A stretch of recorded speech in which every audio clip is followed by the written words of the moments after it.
నా వరకు ఒక విషాద వార్త ఏంటంటే, నాకు కొన్ని వేల వాట్సాప్ గ్రూప్స్ ఉన్నాయి. వాటికి సంబంధించి అడ్మిన్‌లు నిరంతరం లక్షల మంది పబ్లిక్‌కి నా డైట్ గురించి సలహాలు ఇస్తా వచ్చారు. డే 1 నుంచి నా డైట్ మూలంగా బెనిఫిట్ పొందిన అనేక మంది స్వచ్ఛందంగా గ్రూప్స్ పెట్టి కొన్ని వేల మందికి 24 గంటలు సర్వీస్ ఇస్తా, నా విధానాన్ని ఇన్ని కోట్ల మందికి ప్రపంచంలో తెలుగాళ్ళకి మారుమూలకి తీసుకెళ్ళగలిగారంటే పూర్తిగా అడ్మిన్‌లే. నేను వాళ్ళకి ఎంత చేసినా వాళ్ళ రుణం తీర్చుకోలేను. నేను చెప్పేది ఒక ఎత్తు అయితే 24 గంటలు నేను సమాధానం చెప్పలేను కాబట్టి వీఆర్కే డైట్ వాట్సాప్ గ్రూప్లో డిఫరెంట్ నేమ్స్తో డిఫరెంట్ పర్సన్స్ చాలామంది ఎస్టాబ్లిష్ చేసి డే 1 నుంచి కూడా ఈ రోజు వరకు కూడా కొన్ని వేల గ్రూప్స్లో సక్సెస్ఫుల్గా కొన్ని లక్షల మంది రైటర్స్కి చెప్తారు. ఇది ఒక సైలెంట్ రెవల్యూషన్ లాగా చేసుకెళ్లారు. ఒక పూర్తి నిస్వార్థంగా చేసుకెళ్లారు 24 గంటలు. అందులో యుఎస్ నుంచి తాడికొండ గిరిధర్ అని నాకు మంచి మిత్రుడైన 50 సంవత్సరాలు ఉంటుంది, నాకంటే కొద్దిగా చిన్నాడు. ఒక పాప యుఎస్లో ఎప్పటి నుంచో సెటిల్, దాదాపు 19 సంవత్సరాలు అయింది. తను ఈ డేటా అడ్వాంటేజ్ తెలుసుకున్న తర్వాత గత 7 సంవత్సరాల నుంచి నా గ్రూప్స్లో అడ్మిన్గా చేస్తా అన్నీ అసలు యుఎస్ నుంచి కానీ అక్కడి నుంచి కానీ 24 గంటలు ఆయన ఎన్ని లక్షల మందికి ఆయన అడ్వైజెస్ ఈ 7 సంవత్సరాల్లో 24 గంటలు ఇవ్వటం, వీడియోస్ అన్ని వాళ్ళు ఫార్వర్డ్ చేయటం, వాళ్ళ క్వశ్చన్లు డౌట్లు అన్నీ ఒక హెల్తీ లైఫ్ని అక్కడ ఒకచోటే కాకుండా తను స్వయంగా ఆచరించి తనకి ఏ హెల్త్ ప్రాబ్లమ్స్ లేకుండా చేసుకోవడం కాకుండా ఇంట్లో మంచి కల్చర్లు తీసుకురావడం అన్నీ చేసుకొచ్చారు. అన్నీ చేసుకొచ్చిన దురదృష్టం ఏంటంటే, అంటే డైట్ ఆయన ఎప్పుడో లాంగ్ బ్యాక్ చేశారు 7 సంవత్సరాల క్రితం, ఆల్మోస్ట్ 7-8 ఇయర్స్ క్రితం చేశారు. అప్పటి నుంచి డైట్స్లో ఏం లేరు కానీ మంచి అలవాట్లతో ఉండేవాళ్ళు. సడన్గా ఈ మధ్య ఒంట్లో బాగాలేదని అమెరికాలో హాస్పిటల్కి వెళ్తే అక్కడ మొత్తం టాప్ టు బాటమ్ క్యాన్సర్ విపరీతంగా స్ప్రెడ్ అయిపోయింది. అసలు మొత్తం A to Z అనమాట. అంటే లాస్ట్ స్టేజ్. కానీ మనిషి చూస్తానికి చాలా యాక్టివ్గా ఉన్నారు ఆయన. ఏమీ అసలు తేడా లేదు. అంటే జస్ట్ అందరం ఎలా ఉన్నామో అలా కామన్ మ్యాన్ లాగా ఉండే హాస్పిటల్కి వెళ్తే సడన్గా నీకు ఇంత సీరియస్. అమెరికాలో క్లియర్గా అంటే మనం కౌన్సిలింగ్ లాగా కూడా చెప్తారు వాళ్ళు. అంటే మనలా కంటే కూడా కొన్ని సిస్టమ్స్ బెటర్గా ఉంటాయి. అంటే వైద్యం దరిద్రంగా ఉన్న సిస్టమ్స్లో కొన్ని బాగుంటాయి. చెప్పారు బాగా రికార్డ్ చేసి మరి అంత ఇలా మీకు ఇలా వచ్చింది ఇది అని. సో మాకు వెంటనే రిపోర్ట్స్ రావటం.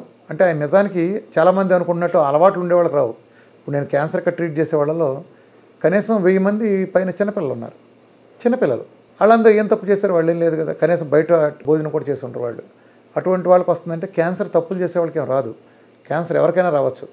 ముఖ్యంగా అమెరికన్ సమాజంలో ప్రతి ఇద్దరిలో ఒకళ్ళకి పుట్టినప్పటి నుంచి చనిపోయే క్యాన్సర్ వస్తుందనేది అధ్యయనాల్లో తెలిసింది. దానికి కారణం ఏంటంటే అమెరికా కల్చర్లో ఎక్కడ ఈ న్యాచురల్కి స్థానం ఉండదు, అన్నీ హైబ్రిడే. ఏ వెజిటబుల్ చూసినా హైబ్రిడే, న్యాచురల్ పోషకాలు ఉండవు, అన్నీ ఫ్రిడ్జ్. అక్కడ క్యాన్సర్ రావడానికి ప్రధాన కారణం ఏంటంటే 2 బాక్సులు, ఒకటి హీట్ బాక్స్, ఒకటి కోల్డ్ బాక్స్. కోల్డ్ బాక్స్ పేరు రిఫ్రిజిరేటరు, హీట్ బాక్స్ పేరు మైక్రోవేవ్. విపరీతమైన కూలింగ్లో పెడతారు వీళ్ళు. అమెరికాలో నేను వెళ్ళినప్పుడు కూడా చూశాను. చాలా దరిద్రపు అలవాటు. అంటే మంచి అలవాటు పాటిస్తాం అనుకున్న వాళ్ళలో ఉండే దరిద్రపు అలవాటు ఏంటంటే వాళ్ళని క్యాన్సర్ దిశగా మళ్లించే అలవాటు. వీళ్ళకి చల్లగా తీస్తారు లోపల నుంచి బయటకు, అది కూరగాయలది, కూరలది, ఇంకోటిది తీసి మళ్ళీ తీసి ఏం చేస్తారు, బాగా మైక్రోవేవ్ అంటే అసలు దారుణమైన వేడి అనమాట, అది మైక్రోవేవ్లో పడేస్తారు.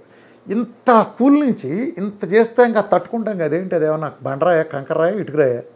ఆఫ్టర్ ఆల్ నువ్వు వండిన ఆహార పదార్థాలు, ప్రాపర్టీ చచ్చిన ఆహార పదార్థాలు ఫ్రీ రాడికల్స్ కింద మారిపోతున్నాయి. అమెరికాలో క్యాన్సర్ రావడానికి ప్రధాన కారణం ఇది ఒకటి.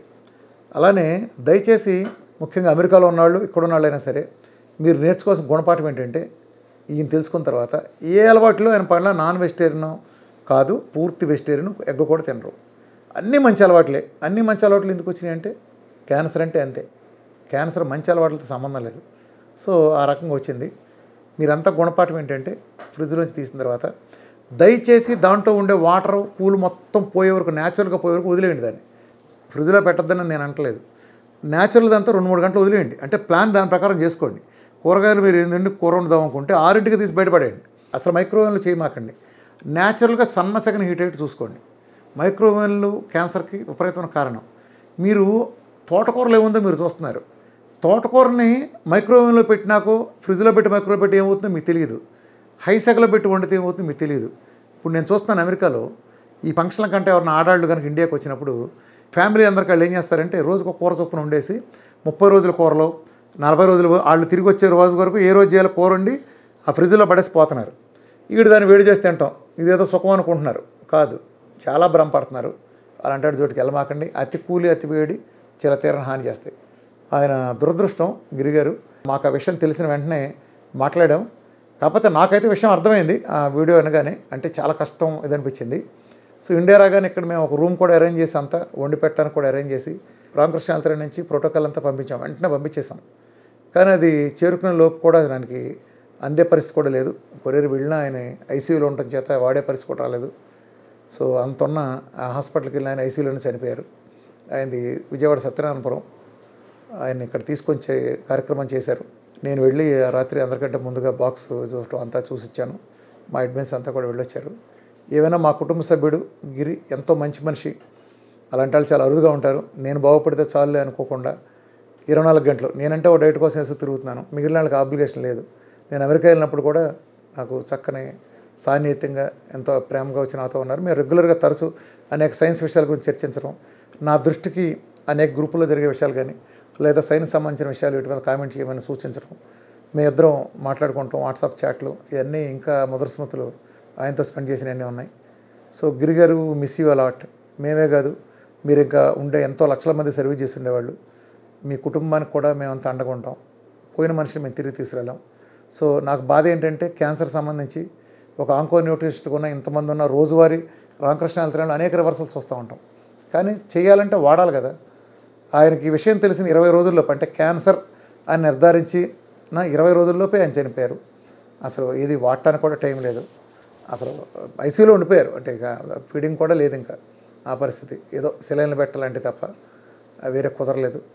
సో ఆయన అంటే నేను ఆత్మలో శాంతులు నేను నమ్మను, కానీ ఆయన మా స్మృతుల్లో ఎప్పటికీ ఉంటారు.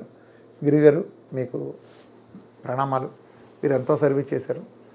మీరు మిమ్మల్ని ఎప్పటికీ జీవితాంతం నా చివరి ఊపిరి వరకు నేను మర్చిపోలేను. నేను నాతోటి అడ్మిన్లు కూడా నిజంగా చాలా కన్నీటి పరిమితం అయ్యారు. ఎందుకంటే ప్రతిరోజు మాకు అడ్మిన్ గ్రూప్స్ వాటిలో కూడా చాలా అడ్వాన్స్ సైన్స్ మాట్లాడుకుంటా ప్రజలకు ఏం చేయాలి, ఇంకెలా తెలియజేయాలని దాని మీద మేము చాలా చర్చించేవాళ్ళం. ఒక మంచి మిత్రుడు, సమాజాన్ని అభ్యుదం కోరుకునే ఒక మనిషి, సోకాళ్ళు వీళ్ళు చెప్పే అలవాట్లేదు లేకపోయినా క్యాన్సర్ అనే మహమ్మారి బలవడం దురదృష్టం. నా పట్టుదల మరింత పెరిగింది. ఆ కుటుంబానికి వాళ్ళ ఆ పర్సన్ లేరు. మేమందరం కూడా ఆయన మిస్ అయ్యాం. గిరిగారు మిస్ యూ లైఫ్ లాంగ్, ఇది గుర్తుంచుకుంటాం. క్యాన్సర్ని ఎడంకలతో తనటానికి ఏం చేయాలో అన్నీ కూడా శక్తి వెంచలని ప్రాణాలు తెగించి మరీ చేస్తాం. ఇదే మేము మీకు ఇచ్చిన ఇవ్వాలి.